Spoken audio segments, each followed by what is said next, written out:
you wake up the next day and it's like, oh, 2 people are gone.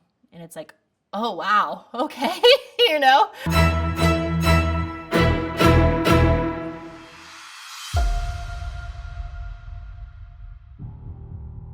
I had 2 months essentially to prepare for God knows what. I had no idea what we were doing or how I would be tested, but I was assuming something like Ninja Warrior. So each challenge, you're going in blind.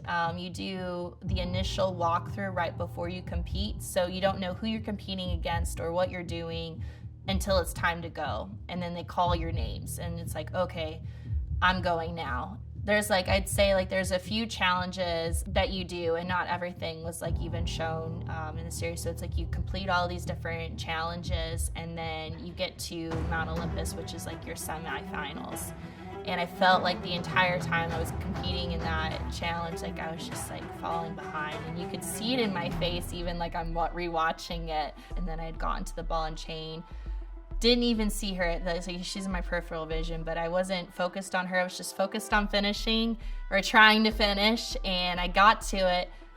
And at that point, I'm so exhausted. But then I start to move, and I'm like, oh, this is easy. And so I just start like walking with it, you know, backwards at first, and then it's like, oh, I can do this one hand, you know. I'm just like going through, because at that point, I'm like, all that strongman training had come into play. You know, it's like my posterior chain was so conditioned to drag things, lift things, walk with things.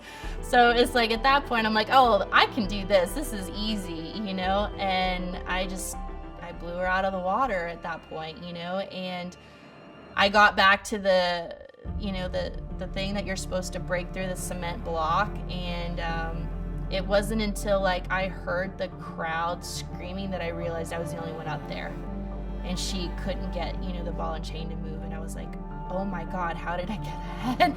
You know, so at that point it starts kicking in, and I you know, I'm just hammering away, not even like hammering the right way, you know, just like blindly just trying to hammer through the cement block. And when I completed that one and I put the key in, and I like that, honestly, that's when it was just the most surreal for me, because up till those final moments, I thought I was losing.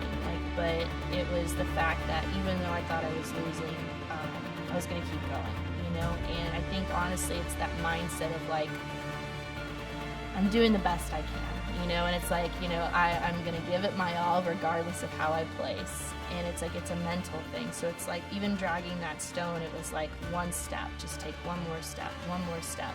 If there's an end in sight, I feel like people can get through anything, you know, and that goes for every part of life, not just, you know, physically competing. But it's like when you see that light at the end of the tunnel, you're willing and able to go through so much more than would even seem rational or logical, because you see that light and it's like, no, I'm going to push myself to get to that point.